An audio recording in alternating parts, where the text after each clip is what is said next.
Everybody loves apple pie, but sometimes you just don't want to make a giant one. Today we're going to make homemade baked apple hand pies. They're smaller, portable, and a lot easier to take with you. Join me in the kitchen and I'll show you how.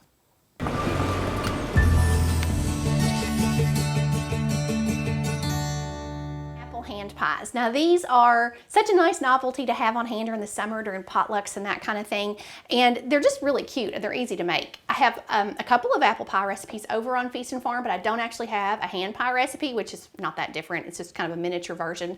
But today we are using an adapted recipe from my friend Danielle over at the website Live Well Bake Often, and so I'll leave you a link to her website in the description box below, and you can get the full recipe over there.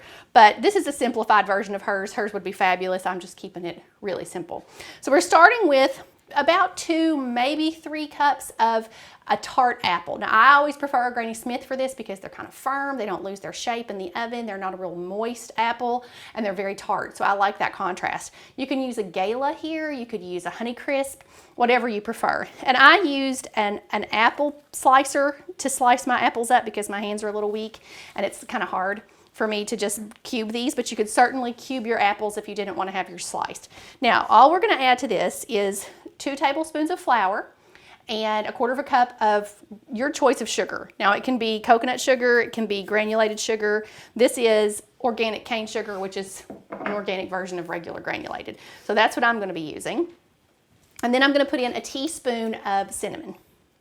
Then we're just going to toss those things around. Now the flour is here as your thickener to kind of catch any juices that are going to form and help to thicken those up and kind of make it, keep it from running everywhere. But if you want to use cornstarch instead, if you're gluten-free, or if you want to use a gluten-free flour, that works just fine here.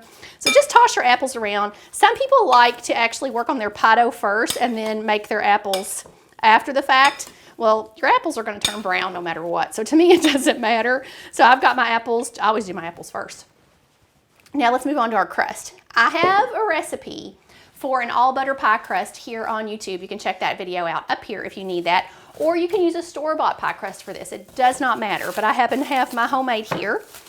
This was in the refrigerator this has been in my fridge for probably a week.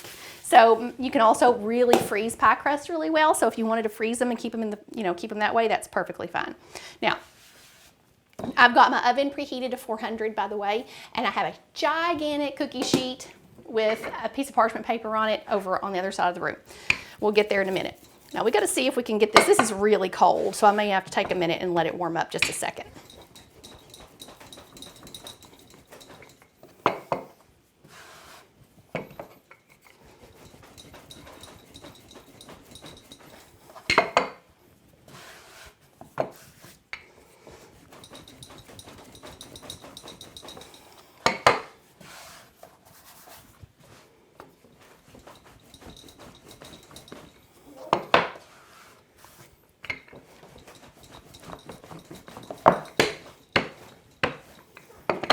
So I'm going to start rolling this out as large as I can for the amount of dough that I have until it's about 1/4 inch thick.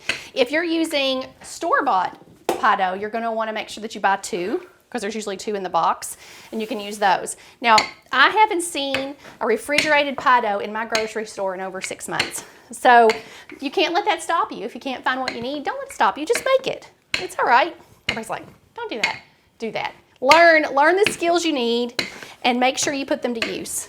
So I am not missing anything because I'm learning to make them. I make everything from scratch. So we're going for about 1/4 inch thick. This recipe, Danielle's version, will make 10 hand pies. So you need 20 circles to make these.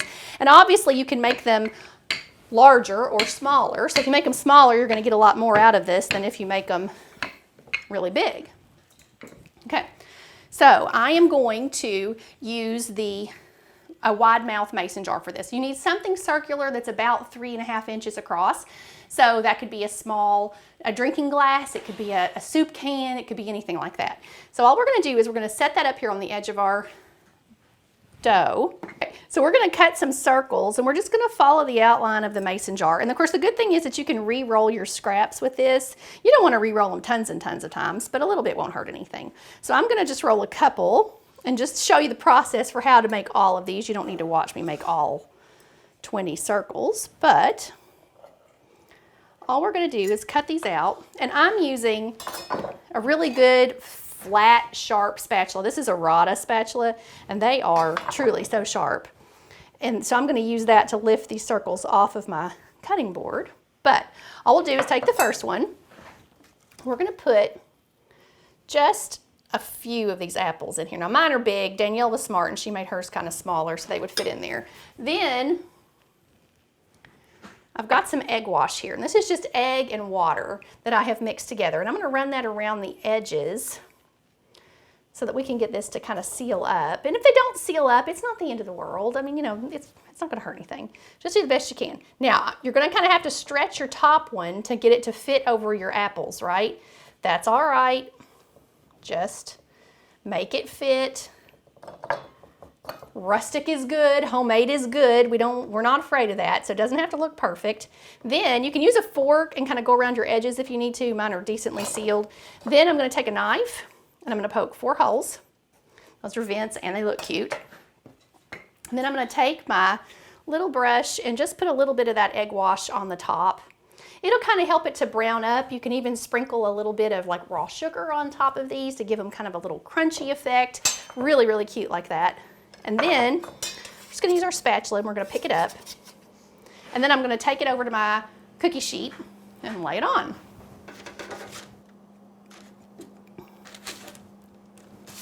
Okay. So I'm going to go ahead and cut out the rest of these circles and finish forming up the apple pies, and I'll show you what they look like before they go in the oven. They're not the most beautiful, but that doesn't really matter. So I have 10 ready to go in the oven here. So we're going to put them at 400 for 18 to 20 minutes until they're puffed up and golden, and they'll be ready to eat. That was really easy. So I'll be back in just a second to show you what they look like. All right, my apple pies were in the oven for almost 40 minutes, but you're just going to have to keep an eye on yours and see what they need to get nice and golden. So I kept them in just a little bit longer so the tops would get golden. Let's cut this open. Oh, look how flaky that is. So buttery and it's filled with apples. Delicious. Need more pie recipes? You can check out my blackberry version right here. And I'll see you in the next video. Have a great day, guys.